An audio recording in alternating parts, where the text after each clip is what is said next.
On this week's episode of Nonnative Creative, I am very excited to welcome my good friend and colleague, Meg Igarashi. Meg does video-related work. She does video shooting, she does video editing, she helps with production as a production assistant for a variety of really cool projects, and she's also started doing some work with Adobe as well. So I hope that you enjoy this talk with her, and make sure to find her on all of her social media portals after this discussion.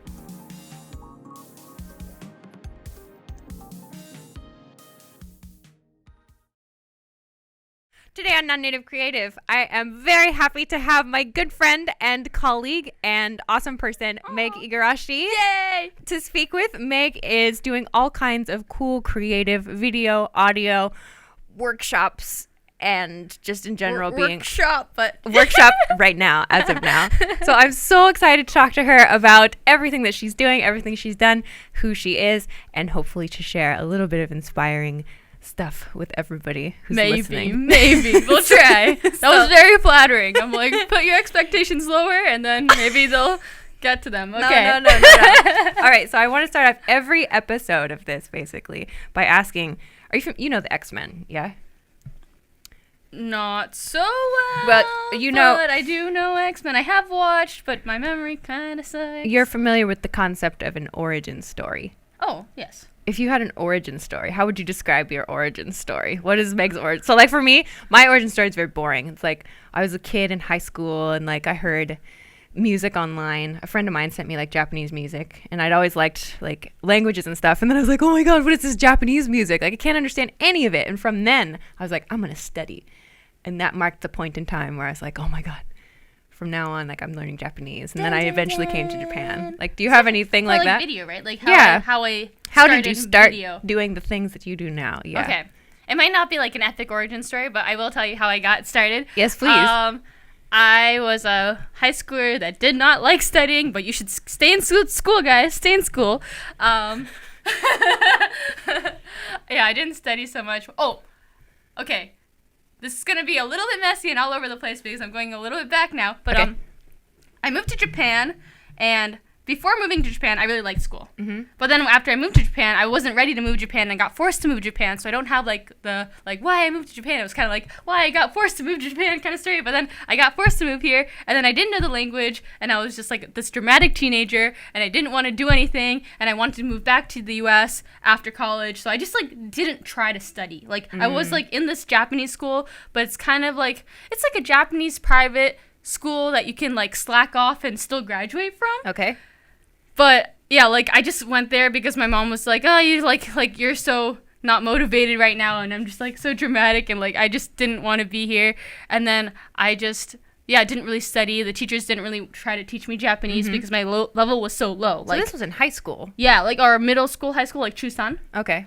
Yeah, so that's like I think it's like freshman in America, but middle school, like. So like maybe 8th grade-ish or so in the U.S. like something terms. like that. So maybe like 13, 14 years old. Yeah. I moved here when I was like 13, turning 14. I think I started school when I was 14. Okay. And I was just like super dramatic, and I didn't study. But then because I didn't study, I got like this MacBook when I was in 2009 when I was like 15, and I started making videos for fun. And I guess I just had time because I wasn't really working hard at school. Yeah. So I just like made videos for fun all the time, and my best friend would help me. Like she wasn't interested in making videos, but I would just drag her along and be like, be in videos with me, and we'd be doing really random stuff together. Like first we would just be like with the built-in iCam, like the photo booth, like on photo booth, like with their MacBook. Oh, so you were using a laptop. Yeah, I didn't even, like, there was times where I probably didn't even have a camera, and we were just like doing like really random stuff. Like my first video that I think I uploaded on YouTube was just like so many different clips on photo booth. So I just like mashed up and I just edited in iMovie. Sorry, am I loud? No, it's cool. You do you. Like peeking, like a little bit peeky. A little peeky. I'm gonna turn you down. I can hear myself maybe a little bit loud too. I'm like, okay, let's talk a little bit quieter. But yeah, I just made a lot of videos for fun, and I just found out that I loved making videos. I used to do theater in the past, but I thought like I guess I always liked entertaining people. When I was in elementary school, I got really into theater, and then once I started making videos, I started really getting into making videos. Okay. And I would like come home and just always be editing on iMovie, like with the free software all the time.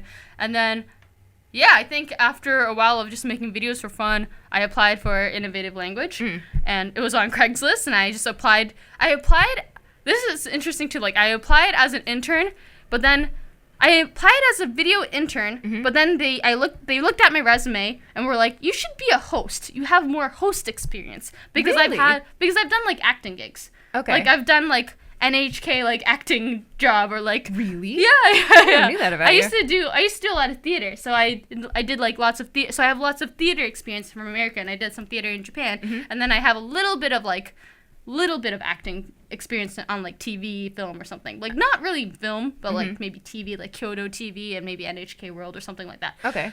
Yeah, and then I think I sent them my resume, and they're like you don't have editing experience. Really? Even though you'd been like doing all these things, like little projects at home. Yeah, but like I think when you look at my resume, I didn't write down like I make videos for fun all the time. It's just like here's my resume, and it's like I'm like this 19-year-old kid that has all this acting experience, and I've taught English conversation in high school, and I worked at Wendy's in high school, and I did some acting jobs in high school, but I never was like video editor as a job. But then, I came in for the interview as a Japanese host, and I also sent them like a video application, and they liked me. And then I did a Japanese test with Mayumi-san. I don't know if I'm allowed to say all these names. Mayumi-san. That's a Hey, Mamie. Yeah, Mayumi-san's awesome. Super nice woman. Super awesome. But yeah, I did a Japanese test with her, and then I think we found out that my Japanese level isn't native enough to be teaching Japanese. Like I can speak Japanese, but I actually can't read and write Japanese that well.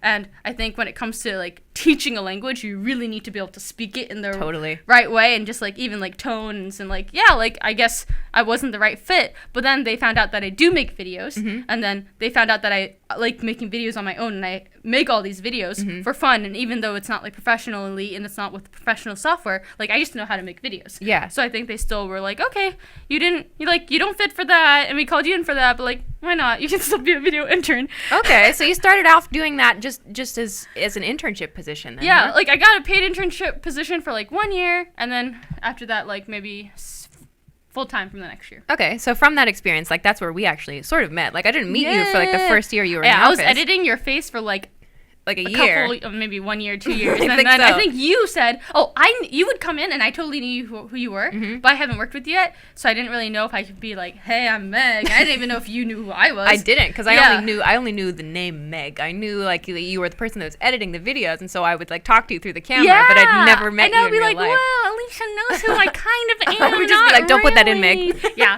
I would get a lot of those. It would be really fun. Yeah, we that was talked fun. Through the camera. I know, and then we finally met Yeah. one day, like near Christmas one year, I think. Wow, you remember the time. I remember the day, yeah, I remember. You remember the day? I don't, well, not No, like you the don't. date. But it was December 9th on 3:30 p.m. I'm like, wait, Alicia, what? I remember that. But yeah, I remember that, and It was then near the water. But then, like, I would guess, like, after about maybe another year or so there, then you kind of started to, like, diverge a little bit. Like, you started going kind of in, like, different, you're looking a little bit beyond. Yes. Is that how you represent? For those who are just listening, she's, like, just done an octopus dance. Yeah, this is why you need to watch the podcast and also listen to it. Yeah, I think from 2017, even before 2017, I started doing maybe other jobs, but 2017 was when I officially became, like, a freelancer. But yeah, I think before that too, I just like I don't know, I get bored really easily.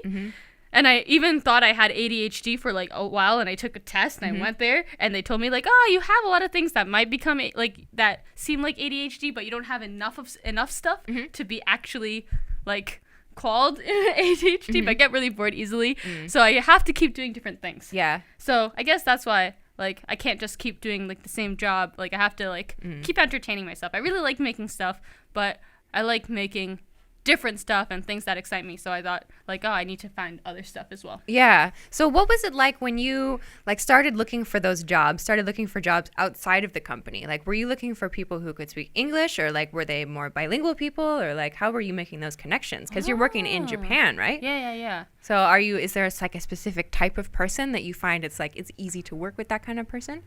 I work with foreigners, but not really because I choose to work with foreigners, I guess. I think it just happens, and also English is my first language. So I guess maybe it's just easier. And like reading and writing kanji is not I'm not that great at it, so I'm not that comfortable in doing just Japanese jobs. And I feel like also working at Japanese companies, can be a little bit more stressful, possibly. Like, there could be some companies that are really cool. I'm actually in a Japanese company right now as a freelancer. But, yeah, like, I guess I like working with foreigners because it's, like, my first language, and usually they're pretty chill. And I don't know how I really find the jobs. Like, sometimes, like, there's been a time where I found a job where I was just filming a dance video with my friend in Asakusa, and then a guy was just like, "What are you doing?" And I'm like, "We're just filming a video." And he's like, "Oh, cool, like, send me an email." And I didn't know who this guy was, but then I found out he's, like, a really cool DP, like, cinematographer, and he gave me some jobs after. But, wow. like, that was, like, super random, like, Yeah. European guy. And then, yeah, like, that just became, like, one job became 2 jobs to, like, 3 jobs. But, like, I feel like a lot of freelance jobs or any jobs that I find are mainly through connections. I so see. People are like, "Oh, Meg, you want to do this? Oh, Meg, you want to do this?" And then slowly you build your connections up. Like, occasionally I do apply for things, and I think if I was just only a freelancer and wasn't doing part-time or wasn't in some companies that I can rely on, I might be looking for jobs more. But because I have, like, a crutch, or, like, because I have companies like Innovative Language and other companies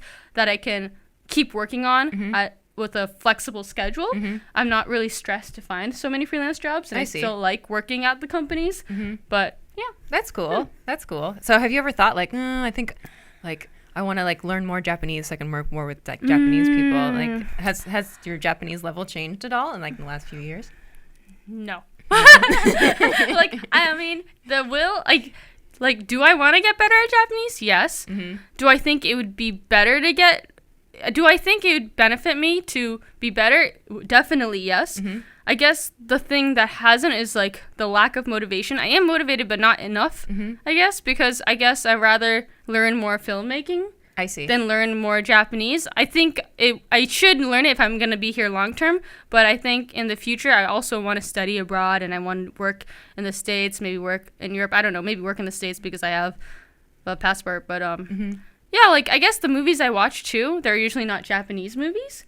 I see. So, I guess, like, filmmakers, like, the people that I want to work with and the people that I want to be like tend to lean towards, like, Western movies more. Okay. So, I guess when I think about, like, oh, should I want to work at a Japanese company, it's not, or Japanese film industry, not so much. But, I mean, if I get the opportunity, I think it would still be cool. Okay. But, yeah, like the keigo and, like, the... Right, yeah, the different levels, like, of politeness in Japanese language. There's just, like, a little bit of a wall, and it gets harder to, like, talk to people. People, like, when I work with Japanese people right now, it's not super formal because they know that I lived in America, and they know I like to stay chill, and they forgive me for that. But I think if I was a full Japanese person, that wouldn't be acceptable. Like, I think they would expect me to be more formal, but because I lived abroad, they are more forgiving and more chill about it. So, makes sense. Makes sense. Yeah. So that's cool. I want to go back to, you mentioned it very, very briefly about doing dance videos, like working with dancers and stuff like that. Like, a lot of the stuff that you've been doing lately is working with dancers to, like, make short videos. But you also recently had a film featured in Europe at a film festival, right? Oh, yeah. Yeah. What was that? Can you talk a little bit about that? Yeah, there's a site, I forgot what it's called, maybe Film Freeway, but there's a website, it might be wrong, but there's a website where you can just, like, enter your films into film festivals really easily, and you can also kind of, like, you can like select things. I try to select, like, free film festivals, so I don't really have to pay. Because, like, I don't know. So you don't have to, like, pay to make your submission, you mean? Yeah, like, I don't want to, like, I want to submit a lot of films, but I guess, like, there's not one film yet that I'm like, I really want to submit this to all the things and spend money on it. Yeah. Because, like, I have a small budget, and I just thought, like, entering stuff would be fun, and I just entered a bunch, and then by the time I forgot that I entered things, I got emails. Like, I got a few emails that were like, oh, you're selected to be in this film festival. I'm like, wow. I'm like, this is great. Like, I didn't go to the film festival. I think I've been in maybe a few film festivals this year. Like, I don't really keep count, and I also don't really check so much because I'm not going to be able to attend the film festivals and stuff. And I don't think I've won any. I think I would know if I won any, but they were in the film festival, and it seems really cool. And yeah, one was like a choreography film festival, and then I think, yeah, there's a few, but yeah, like, yeah, I mean, my film that I put on YouTube got selected to be in a film festival. this year, and That's thought super cool. Yeah, I was really psyched about it. I was like, wow. Yeah, so like, how did you even start getting like work with dancers specifically? It seems like a lot of the stuff that you've been doing lately is very like choreography or like dancer specific, and like I've seen some of the videos that you've made, like they're really cool, like night studio shots cool. where it's like you're like moving around in the dark in a studio as all these people are dancing around, and I'm like, I can't even imagine trying to be a camera person in that situation, like not bumping into people, like making sure that you're not in the shot as well, like even though you're in front of a mirror too, like that's a challenge for sure. Yeah. How did you start like doing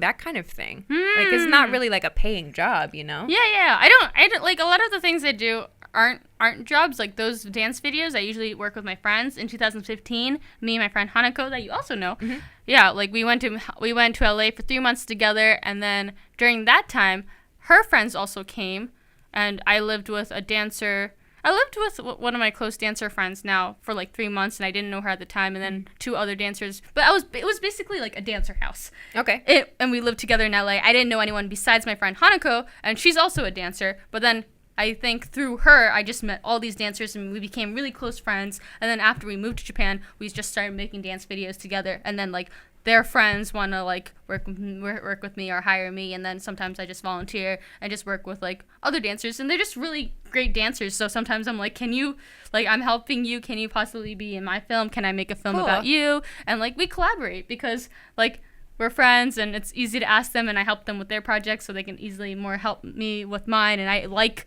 watching dance. I like watching dance so much that it made me start dance. I was gonna ask if they taught you that octopus move.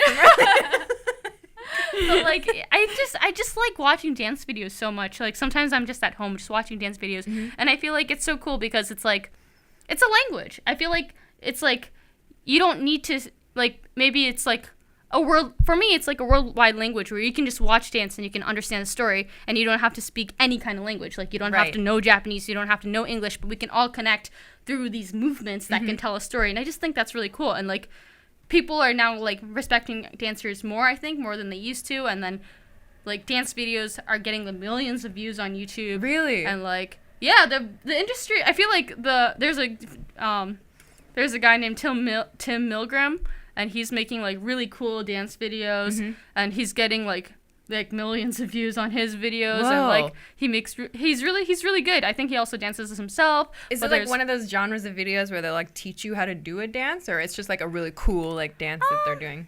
He does like dance class videos where he shows like compilations of people dancing the same dance, and then he also does tutorials with that dancer, and then I think he also does like narrative and like more story type dance, but he does like different types. I think the type that he puts up the most is the dance class videos. Okay. But he does everything. I think he also can dance. I think he has his studio, and people come to his studio to dance, and like it seems like he has a lot of his own thing going, and I see. He's working with artists, and so that's like a thing then, huh? Yeah, like but it's super cool. Cool. Yeah. Cool. Awesome. Okay. I want to go to a little bit then, like, Sorry. Okay. Sorry, we moved the recorder.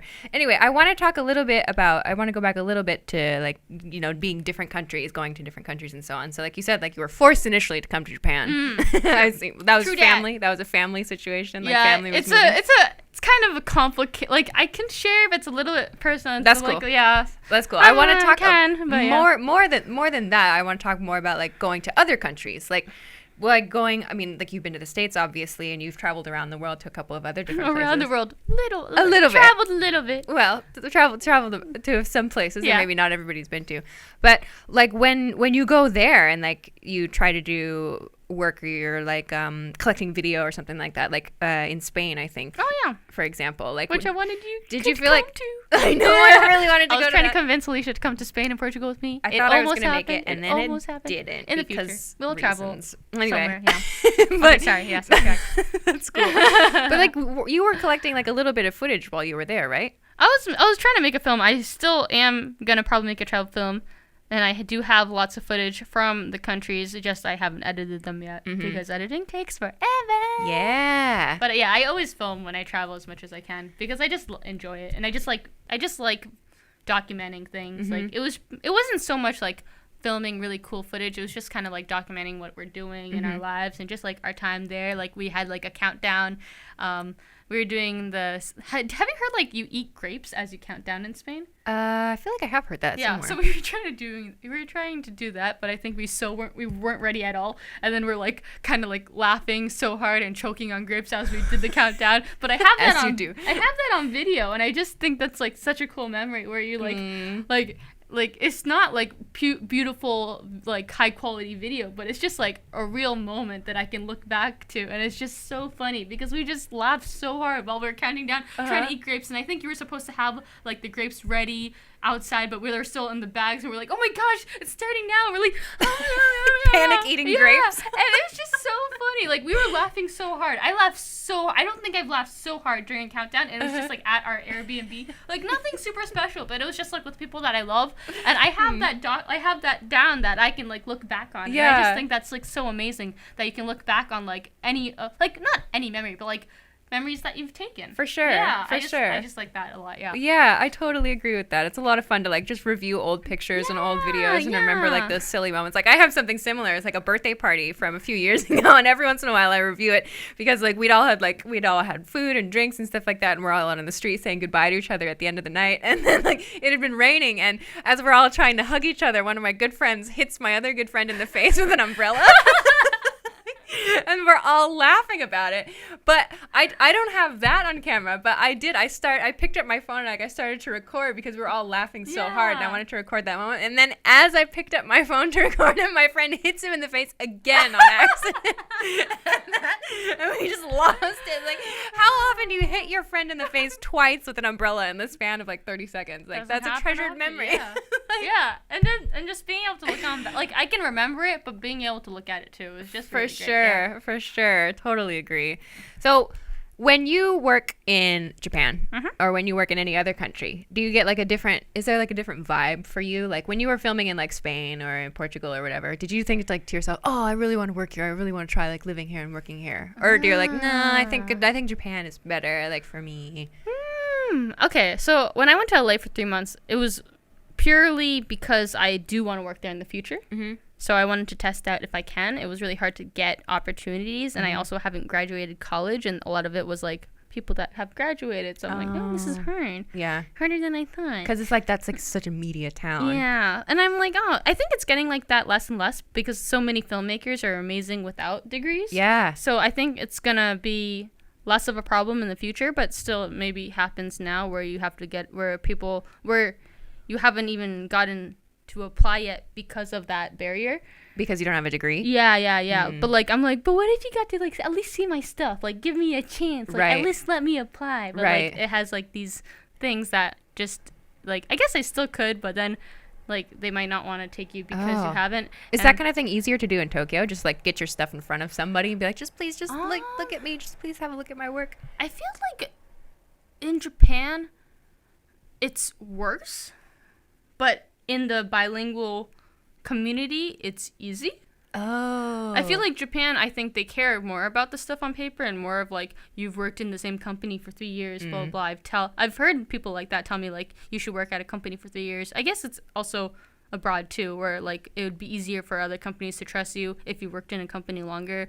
But yeah, I guess in Japan, like the current job I got recently as a videographer, video editor, they reached out to me on LinkedIn, and then I'm like, oh, I'm not interested in full time, and then they're like, they reached out to me on Instagram. Really? Same company? Yeah, and they're like, we want you like maybe part time or something, and then I actually ended up joining the company, and I'm on a 1 month trial now because they seem like a really chill company, and they're not a full Japanese company, but they reached out, and like I liked how chill they were and how like. Yeah, that's super interesting to hear that like a Japanese company. It's not Japanese though. It's it's based in Japan. Yeah, but it's an Australian company. Oh, because I was gonna say like I would never imagine like a Japanese company would reach out to potential like new talent by looking for them on Instagram. Yeah. But then I was like, wow, like they're super chill and like I think some companies are more into like seeing your work, and then because I think they originally saw me on YouTube or like they saw me on LinkedIn, and then they're like, oh, why not? Like she seems like someone that like wants to learn and grow and be flexible, like likes having like I like thinking of ideas, and I like delivering quickly. I like thinking of the idea and making the idea. Like I don't need to go through a long process, and I don't need to work at a big company. I think working at a startup is cool. The company that I'm working for right now, it is a startup, and yeah, I had like things that interested me, and I wasn't thinking about working for a new company, but then they convinced me. Cool. Have you ever had the experience then of not even just for a company, but just for like a project? Have you ever worked on like a very like Japanese style project, like led by a Japanese company, or like it was a much more like traditional Japanese approach? I am in a Japanese company. It's called Yoshida Masaki, but it's working with Japanese YouTubers. And I've worked, like we've done like a job, like an influencer got paid to do a job for a line.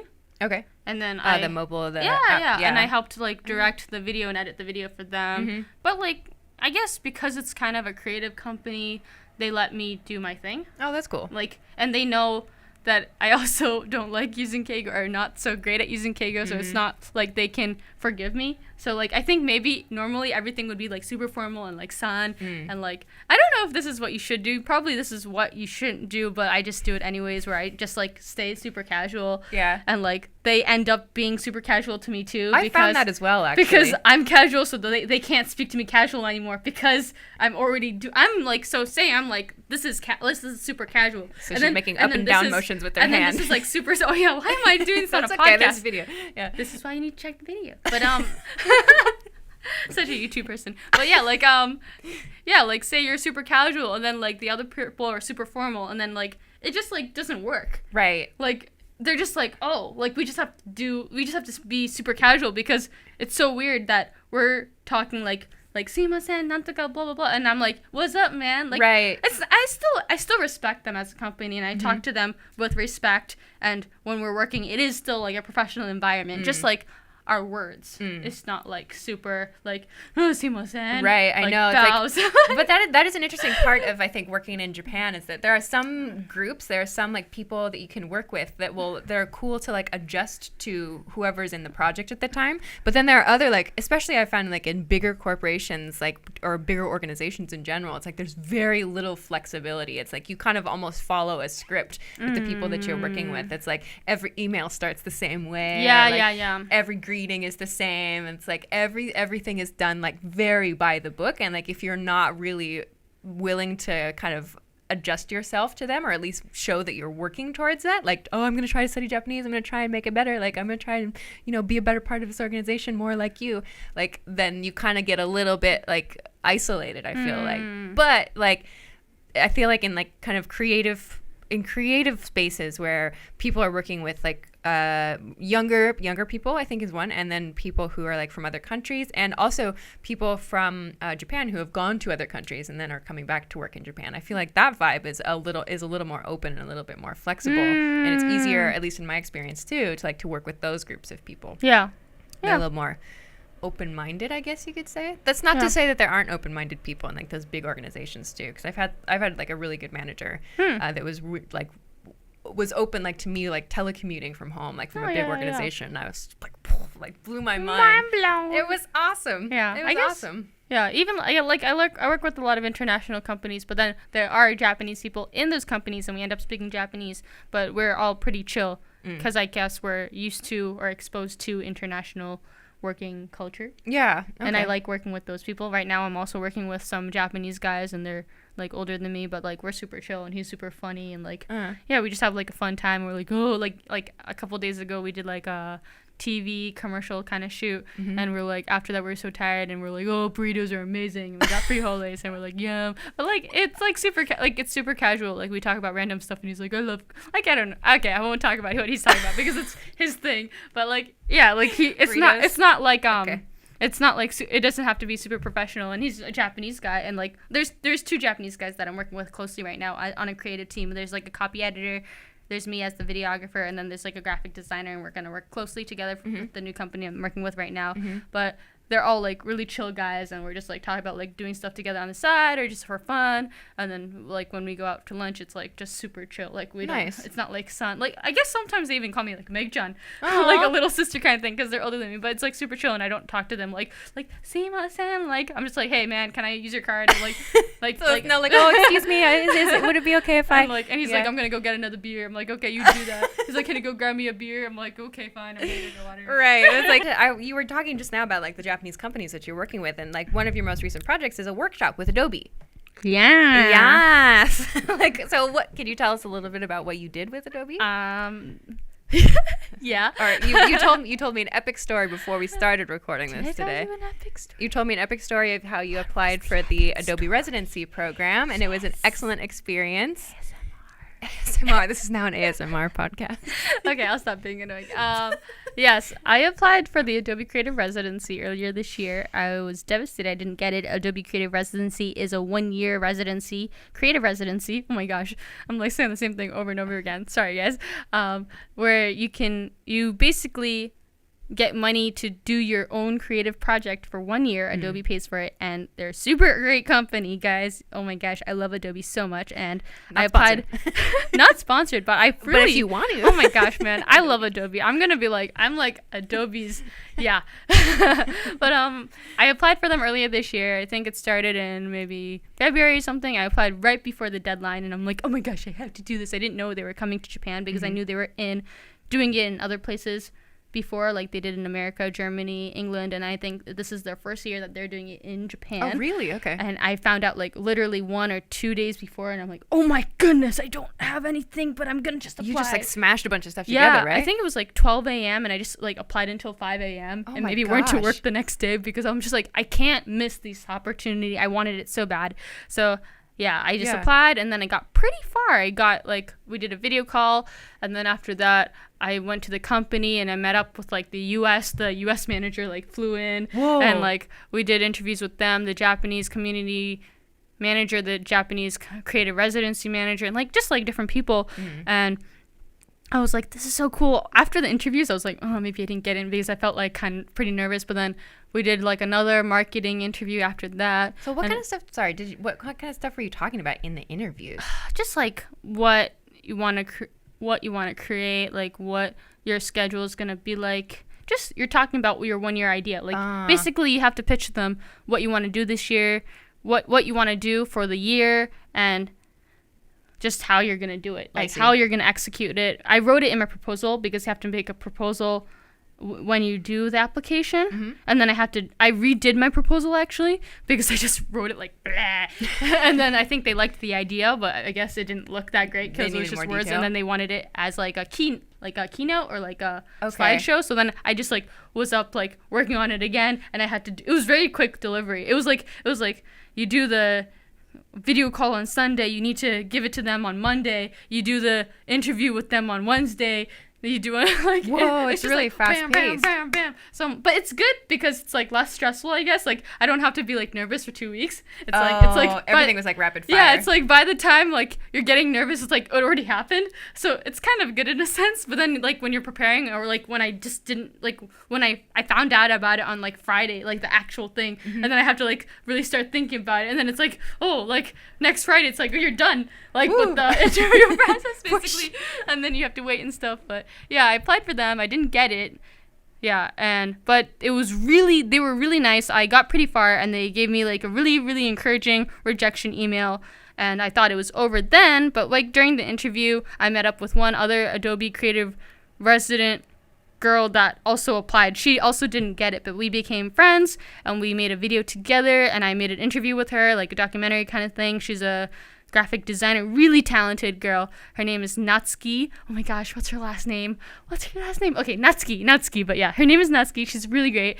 And yeah, we made a video together, and we became really great friends. So just doing the residency, not getting in, mm-hmm. was really encouraging. And then it was totally worth it, totally worth it. And then recently, I guess a month ago, they asked me if I wanted to do a workshop, a creative workshop. And the creative workshop was just how to engage people while watching videos, and just like tips on how to be a creator. During the workshop, I talked about pre-production, production, and post-production, and just also tips on how to be a YouTuber, how to make thumbnails, how to like have the audience keep watching your videos, basically, how to stay engaged, and just I talked to them about like why I love making videos, and that like how doing what you love is great, and like you should keep doing what you love even though you don't know what's going to happen through it, because that's what happened to me. Like I didn't think I was going to be a video editor ever or be making videos as a job, but I just really enjoyed doing it in high school, and then that just led me to opportunities and more opportunities, and then that basically led me to this. Like this was I basically got this because I do YouTube. Okay. And because I make videos, but then if I didn't do YouTube or I didn't make videos, I think I wouldn't have anything of my own projects to show. And I don't think they would have hired me to do that. But it was just a really, really cool time. That's and like awesome. I got to teach high schoolers that's like trying to make their own products. It was like it was called Social Business Project, and it was like Japanese high schoolers from all over the country that came in to Mie, which is Mie is a prefecture in Japan, and they just came to all show the products that they're making with their communities, their schools, their cities. And it could have been like face masks or like food or just like all these things. And they're also making the design of the package themselves, and they're already making it. And they're high schoolers. And then they're learning how to make videos because they are already making things. So it's so cool. They just have to make engaging videos, and it's going to be even cooler because maybe they have such a cool product, but the video might be like really traditional and just be like, we're doing this. But it can be more fun. They're learning how to like actually make the video something that they want to, like people want to watch, like to actually be interested in whatever and make the it more student's just making. fun and just like, Cool. So you got to do that with them. Yeah, it was really, really great. That's awesome. Yeah. That's super awesome. That got long. Sorry about that. No, that's cool. That's cool. Like, but that kind of actually like leads me into another one of like the questions I wanted to ask you. Like, if there's somebody out there who's thinking, I really want to start making YouTube videos, or like I'm really interested in doing like video or like media work or whatever, like, do you have any kind of like advice, like you should do this or you should definitely not do this? Like, is there anything like maybe looking back, like you're like, oh, I wish I'd done that, or that was really dumb, like why did I do that? I really feel like there's not so much. I don't think you can fail. I feel like there's like when you don't try is when you fail. So I feel like you just need to try. If you want to make videos, I always just tell people like, then make videos. Like, what's stopping you? Just like try, because like even if you don't have like the best camera, you don't have the best software, I feel like you won't know until you try. And then if you do like it and you have made so much that you feel like this isn't enough, then that's when you should start paying to do stuff, like paying for like Adobe software or like Premiere, or paying to get DSLRs when you like it so much that you don't feel like it's enough. But I feel like when you're just starting, you should just start with what you have and just see if you like it, because you never know, and you might end up loving it, and it might end up being your job, or it might just end up changing your life in a positive way. But That's I just true. think I don't know if it's like my biggest advice, but I just feel like if you want to try something, if you want to be a video creator, or you want to do anything in life, I feel like the first thing you do is you just have to try. Yeah. Like if you're failing or you suck or your first videos suck, they probably will suck. Yeah. Like my videos, I've made so many videos. Totally. I think even on YouTube, I think I've made like close to like 800 videos or something. Whoa. Like that's on my own. Whoa. Like if you include like work videos, I'm sure I've made more than 1,000 videos. Yeah, like, you've made a ton. Like I can't count. Like at the company that we work with, like, I might be editing like 5 videos a day. I don't know. Like maybe not motion graphics and stuff, but just editing. Like I might be making like, I don't know, like a lot of videos per day, and then I would be making videos for fun at home. But I would be making, I've definitely made more than 700 videos. Yeah, you must have made so many by now, like with your projects plus projects like for companies and stuff. Yeah, just nuts. If I include things for companies, I think it's definitely in the thousands. That's definitely insane. definitely more than 1,000 for sure. Probably more than 2,000, I think. I don't know, but it's up there. It's a lot more than me. That's but for sure, but yeah, like if your first 100 videos suck, I don't feel like that's when you give up. I feel like, I mean, maybe like if you don't enjoy it and they suck, maybe you should think about your life, because if you're not enjoying something and you're forcing yourself to keep doing it, then I don't know if that's the thing for you. But I liked making videos so much, even though I sucked. I liked making videos so much, but then I think I improved because I really liked doing it. Right. And obviously when you're learning, you should try to like, you should try to like improve each one. Sure. Like identify, what could I do better with this one? I guess I didn't do so much of that when I first started out, so that's maybe the advice that I would have given myself, that like I should look at each one and see how I can improve, because instead of like really looking at how I improved as a kid, as a high schooler, I just made videos, and I just made a ton of videos for fun because I just enjoyed it. It wasn't like, how can I get better? How can I make this my job? Like, I didn't really analyze it because I just did it for fun. But then I think if you do it for fun and you just keep making stuff, you will eventually get better. But if you want to get better faster, then I would say, like, look at videos but don't just study. You need to do. For sure. Yeah. And I think you shared this maybe on Twitter a couple of days ago. There was a video, it's like 6 tips for like making your YouTube videos better. It's a couple. Becky and Chris? Yeah. Oh my gosh, I love Becky and Chris. I watched that. I think because you shared it. I didn't even share it. I think I just commented on there. Oh, it appeared on my Twitter feed. Maybe because Becky we're friends. And Chris. but I love you guys. There was a really good tip in there that's related to that. That was like, you watched it? I did. I watched it because I was like, They're a great that was couple. actually very good. That was a very good video. They're like just like rambling off each other. Yeah. Like, oh my gosh. But so cool. one of the best tips that I think was in there that like I fall victim to all the time is like when you think like you've made something and you're like, I don't feel like it's very good, and then you never share it. Like you never put it out there, and then it just kind of sits. Mistake. Yeah. Like you have to get it out there. Whatever the thing is that you've made, even if you know it's not perfect, just get it out there. Like, because I feel like consistency is such a huge part of getting work continuously, and also like making sure that you have something to look back on so that you can see like what you're improving at and like 100%. What you need to do too. Yeah. So it's like not like stopping yourself from actually sharing that is huge. Yeah, I think, I really think your first videos will suck, but if you enjoy it, then you should definitely keep going. If you don't enjoy it, you can ask yourself like, do I keep going? But I think if you enjoy something, then it is worth trying, and it is worth keep going, and you'll get better. I mean, like it's not. I feel like I can definitely say this, but like I wasn't like a talented creator from the beginning. Like I don't think I was like born to be like, I wasn't like, I didn't start my first video and it was like, wow, she has skills. It was like, whoa, that sucks. Like really, like, but you keep going. You persevere through the suck. I just really enjoyed it. So I think that's how I got better. That is awesome. That is awesome. Okay. On that very inspirational and cool note, Was that advice? I feel like that was excellent. Okay. Excellent advice. Like, did we actually get somewhere? Or did we just tell you that I sucked? That was advice. What did you get from that? Okay. Switching to a couple of less. We'll transition off here with a couple of more fun questions and another octopus dance. Maybe that was television. Yeah. Okay. Who really inspires you these days, or who do you think? Oh, I'd really love to work with that person. Oh. Well, Becky and Chris, no. Sure. I have a lot of. I like Dan Mace. Dan Mace? What does Dan Mace do? Dan Mace is a South African creator, and he makes videos on YouTube, but they're really high quality videos. Right now, he's doing. Oh my gosh, why am I blanking out on his series? Oh my gosh, how am I blanking out on his series? It's like.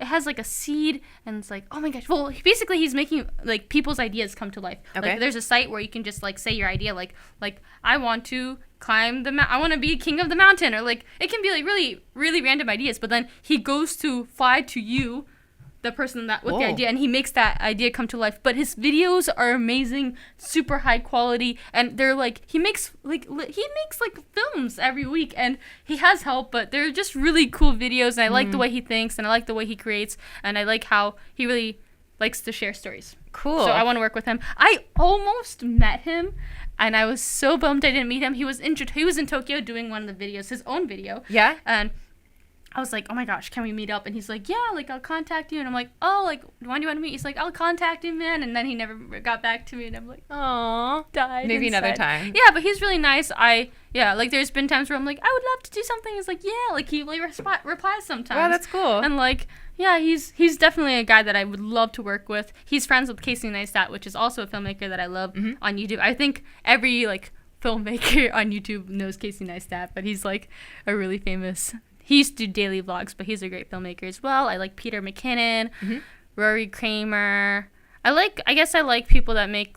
I want to do kind of like documentaries / music videos / like travel films, filmmaking vlogs, and dance videos. But there's a lot of people I want to work with. But Dan Mace is definitely one of my biggest inspirations. Becky and Chris, I really love their videos. There's there's a lot of people. There's a lot of people. Okay. Nancy Myers, I really like her films. Okay. movies. I gotta look all these people up. I'm not Nancy familiar with Meyers most is of them. like she made like The Holiday, The Intern. Those kind of like love romantic gotcha. comedies. Okay. But yeah, like I also love travel filmmakers and like people that also are just making positive videos. Cool. Sounds good. Okay. Then going back to travel a little bit. Mm-hmm. I want to ask about travel experiences. You talked a little bit about choking on grapes at New Year's Eve, so this might already you might have already have shared this. But do you have any crazy, either good or bad, It's crazy. travel experiences? Crazy. Like anything that just happened to you that really stood out as like, well, that was a weird experience, Crazy. or just something that you never could have imagined experiencing ever. I feel like there is, but I can't. I'm trying to think of something that might stand out. Like it's not crazy, but like in Portugal, I did my first solo travel. Oh yeah. And that was like my first solo travel ever, and I was like, oh my gosh, I'm gonna have like all this time and find myself and like spend time like me, myself, and I was like at a hostel, and then on the first day at the hostel, like I met these people and we just like talked, and then like during like the few days I was in Portugal, like I just ended up just spending time with people, like people that I didn't know and just became friends with. There was the first day I was like the first full day that I traveled, I was with a guy that also was at our hostel, and then we were at dinner and we were eating burgers, and there was a guy in front of us. I don't know this guy. He's not a part of our hostel. Okay. But I just had like this feeling like I should talk to this guy. Mm-hmm. Like super random. He was just by himself eating a burger, and we were like, I was eating a burger. And I think maybe he was eating. My friend was maybe from the hospital was maybe eating a burger. Okay. But then I was like, I should talk to this guy. But I'm like, I don't know how to talk to this guy because I'm kind of awkward like that. But then I think I was just like, while we're talking, I made like this pretend situation in my head how I can talk to this guy too. Okay. Which is kind of weird. I don't know. But I just had a feeling that I should talk to this guy. So I just tried to make it happen. And I think the situation was like, I wonder if like tourists come here or locals people come here. Oh. But this is a question I asked this guy so I can talk to this guy too. Oh. It's not like I like this guy or anything like that. I just felt like I should talk to this guy. Okay. And then I was just like, and then he's like, I don't know. And I'm like, what do you think, man? Like, do you think locals come here? Are you a tourist? Are you a local? And he's like, oh, I'm like a tourist as well, and I'm traveling, and I like taking photography. And I love photography. I love Japan. I love dancing. And he's like talking about all these things. Like I don't think I found out all those things until later. But then maybe a couple days later, we ended up spending the day together. Cool. And then we just talked. Like and then we even met up in Japan. But there was some like little thing in you that was like, talk to this person. Yeah, like I just had a feeling that I should talk to this guy. I don't know why. Like like we're not like nothing has happened. Like we're not in a relationship or anything like that. We're just friends. Yeah. But then like we had all these things that were like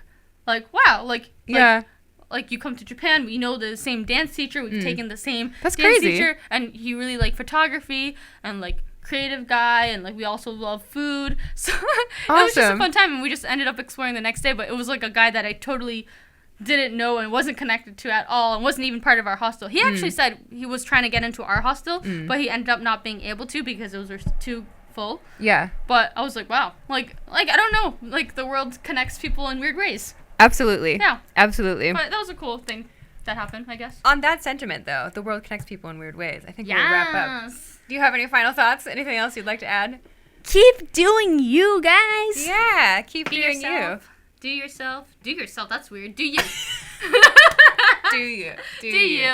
Thank you so much, Meg. This was so much fun. Thank you. Yeah, I had a great time. Thank you, Alicia. Bye. Bye. Bye. Bye, guys. Thanks so much for watching this episode of Non-Native Creative. If you liked this episode, please make sure to hit the like button and subscribe to the channel if you haven't already. Feel free to leave comments about this episode in the comment section too. Please make sure to stop by the project Patreon at patreon.com/nonnativeCreative. Patrons can get access to Patreon-only discussions, bonus behind-the-scenes media, interview transcripts, and access to patron-only live streams. Your support will help make sure the series can continue to share exciting, interesting stories from creative people working across borders. Thanks again for watching. See you next week.